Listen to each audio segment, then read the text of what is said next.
सभी को मेरा नमस्कार। स्वागत है आपका अपने YouTube चैनल प्रवीण ढूंढुआ में। फिर हाजिर हैं बड़ी अपडेट के साथ। अपडेट देने वाले हैं साथियों 1.20 लाख कच्चे कर्मचारियों को जो जॉब सुरक्षा देने का वादा सरकार द्वारा किया गया था, आज उस वादे को लगभग 1.5 साल हो गया है। और आप प्रगति रिपोर्ट देख लीजिए कि अब तक कहाँ पहुंचा आपका जॉब सुरक्षा एक्ट। यानी अधिकारी क्यों नहीं लागू कर रहे जॉब सुरक्षा एक्ट। कब लॉन्च होगा जॉब सुरक्षा का पोर्टल। जॉब सुरक्षा देने की जिम्मेवारी किसकी है। कच्चे कर्मचारी परेशान हैं, समाधान नहीं हो पा रहा है। इन सभी प्रकार की अपडेट इस वीडियो में मिलने वाले साथियों कि जिम्मेवार आखिरकार कौन है, क्यों नहीं अधिकारी लागू कर रहे सरकार के जो नए कानून आते हैं, नए वादे किए जाते हैं, उन पर साथियों लगातार इस प्रकार से देरी क्यों हो रही है। और फाइनली जब सरकार द्वारा ऑर्डिनेंस लाया गया था, उसके बाद विधानसभा में पारित कर दिया गया और 1 साल बाद कानून भी बना दिए गए, एक्ट के नियम बने, लेकिन उसके बावजूद भी अब तक क्यों नहीं लागू हुआ ये जॉब सुरक्षा एक्ट। इन सभी की जानकारी इस वीडियो में मिलने वाली है, इसलिए वीडियो को लास्ट तक आप जरूर देखें। अन्य इसी प्रकार की अपडेट पाने के लिए आप लगातार चैनल को सब्सक्राइब कर ले साथियों, और हमारा टेलीग्राम का ग्रुप कच्चे कर्मचारियों की आवाज के नाम से जरूर ज्वाइन कर लें। लिंक आपको इसी वीडियो के डिस्क्रिप्शन में मिलेगा। चलिए दिखाते हैं आपको पूरी अपडेट।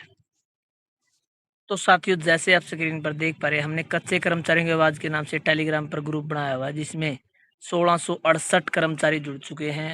जो भी नई इन्फॉर्मेशन आती है सबसे पहले हमारे ग्रुप में देखने को मिलती है। कच्चे कर्मचारी संबंधी सभी प्रकार की अपडेट आपको बिल्कुल सटीक और सही तरीके से इस चैनल पर और इस ग्रुप में देखने को मिलती रहेगी। तो तुरंत प्रभाव से आप इस ग्रुप को ज्वाइन कर सकते हैं। लिंक आपको इसी वीडियो के डिस्क्रिप्शन में मिलेगा। तो साथियों, जैसा आप स्क्रीन पर देख पा रहे हैं, आज का जो न्यूज़पेपर है दैनिक सवेरा, और लगातार हम धन्यवाद भी करते हैं जो शुरू से लेकर आज तक आवाज़ उठा रहे हैं कच्चे कर्मचारियों की, संपादक डॉक्टर सुरेंद्र धीमान जियों का। चाहे वो हरियाणा कौशल रोजगार निगम के कर्मचारियों, कच्चे कर्मचारियों, जो सुरक्षा एक्ट की बात हो, लागू करने की बात हो, या कानून बनाने की बात हो, लगातार साथियों हर रोज कोई ना कोई नई अपडेट देते हैं। तो धन्यवाद करते हैं हम हमारे माननीय डॉक्टर सुरेंद्र धीमानजियों का।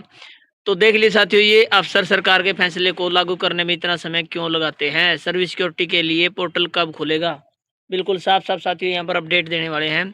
गलियारों में पूछा जा रहा है कि जब सरकार कोई फैसला कर लेती है तो अफसर उस फैसले को लागू करने में इतना समय क्यों लगाते हैं। क्या इन अफसरों में से कोई पूछने वाला नहीं है। फैसले लागू कराने की जिम्मेवारी किसकी है। क्या अफसरशाही के मुखिया की है या किसी अन्य की। गलियारों में पूछा जा रहा है कि जब मुख्यमंत्री नायब सिंह सैनी ने लगभग 1.20 लाख अस्थायी कर्मचारियों को जो सर्विस सिक्योरिटी देने के लिए 15 अगस्त 2024 को अध्यादेश के जरिए कानून लागू कर दिया था, और बाद में विधानसभा में विधेयक पारित करवाकर राज्यपाल की मंजूरी के बाद स्थायी कानून बना दिया था, तो अस्थायी कर्मचारियों को सर्विस सिक्योरिटी का लाभ क्यों नहीं दिया जा रहा। गलियारों में पूछा जा रहा है कि आखिर जो अधिकारी इस कानून को लागू करने के लिए कानून में जिम्मेवार बनाए हुए हैं, उनसे क्यों नहीं पूछा जा रहा कि वे क्यों सर्विस सिक्योरिटी नहीं दे रहे।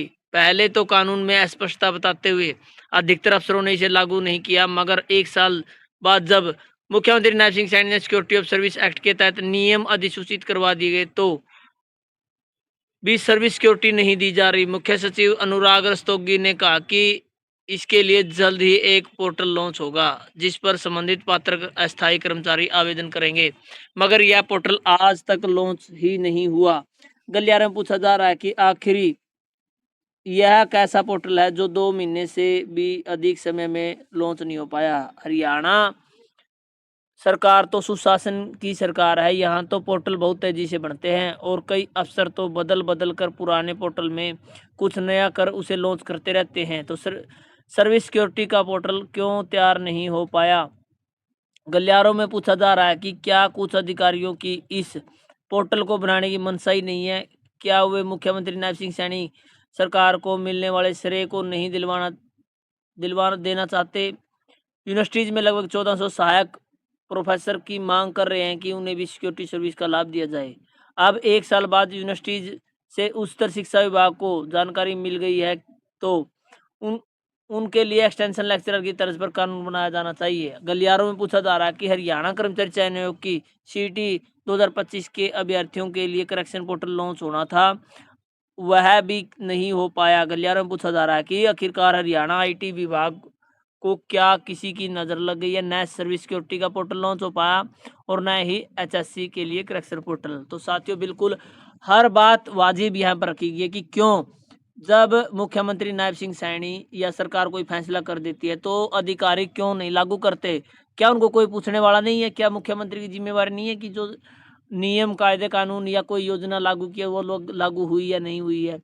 तो अधिकारी, अफ़सर इस ऐसे रवैये क्यों अपना रहे हैं कि जब 1.20 लाख कर्मचारियों को सिक्योरिटी देने के लिए, जॉब सुरक्षा देने के लिए 15/2024 को अध्यादेश के तहत जो कानून बनाया था, उसके बाद उसको विधानसभा में पारित करके विधेयक के रूप में भी पारित करवा दिया गया और बाद में अधिकारियों ने उसमें कुछ खामियां बताकर उसको लागू नहीं किया। लेकिन साथियों, 1 साल की मशक्कत के बाद कानून बने, दोबारा से जो सिक्योरिटी ऑफ सर्विस एक्ट का एसओपी का पूरा सिस्टम है वो जारी हुआ, लेकिन अब भी साथियों लागू नहीं हो पाया आपका जॉब सुरक्षा एक्ट। उसके बाद साथियों बात हुई कि 2 महीने पहले एक मुख्य सचिव जी हैं हमारे, अनुराग रस्तोगी जी, उन्होंने बताया था कि इतने सारे मैसेज या पत्राचार हुए, इसलिए एक ऑनलाइन पोर्टल का आविष्कार किया जाएगा और उस पर आवेदन मांगे जाएंगे जॉब सुरक्षा के लिए। अब साथियों उस बात को भी 2 महीने का समय हो गया है और आप सभी को पता ही है, सरकार तो पोर्टलों के लिए मानी जाती है कि ये पोर्टल कभी भी बना सकते हैं और यहाँ तो अधिकारियों ने पुराने पोर्टलों को कुछ न कुछ ठीक करके लगातार नए पोर्टल के रूप में भी लॉन्च करते रहे हैं। लेकिन ऐसा क्या है कि 2 महीने से जो पोर्टल लॉन्च किया जाना था, ऐसा पोर्टल में क्या था कि अभी तक लॉन्च नहीं हो पाया है। चाहे वो करेक्शन पोर्टल की बात हो या हमारे जो शिक्षा के लिए एक्ट के लिए जो पोर्टल बनाया जा रहा था उसकी बात हो। क्या किसी को पता है कि इतने दिनों का समय क्यों लग रहा है? और यहाँ पर जो बात कही जा रही है बिल्कुल साफ तौर पर, सहायक प्रोफ़ेसर जो 1400 कर्मचारी उनको भी जॉब सुरक्षा एक्ट में लिया जाना था, लेकिन वो भी बात अभी ठंडे बस्ते में पड़ी है। तो क्या किसी आखिरकार हरियाणा आईटी विभाग को किसी की नज़र लग गई है कि वो अभी तक जो पोर्टल लॉन्च होने थे वो नहीं हो पाए हैं? तो इस बारे में साथियों मुख्यमंत्री को बिल्कुल संज्ञान लेना चाहिए और जो संगठन हैं उन्होंने भी बिल्कुल लगातार मुख्यमंत्री जी से इस बारे में बैठक करके, मीटिंग करके जल्द से जल्द इस विषय पर गहनता से सोचना होगा कि जो नियम 1.5-2 साल पहले लागू हुए थे, वो आज तक धरातल पर उसका बेनिफिट कच्चे कर्मचारियों को क्यों नहीं मिल रहा है? लगातार 1 से 2 महीने का कॉन्ट्रैक्ट बढ़ा दिया जाता है, तो ऐसा क्यों है? इस बारे में आपका क्या मानना साथियों? कमेंट के माध्यम से अपनी राय ज़रूर दें। धन्यवाद साथियों, वीडियो देखने के लिए आपका दिन शुभ हो।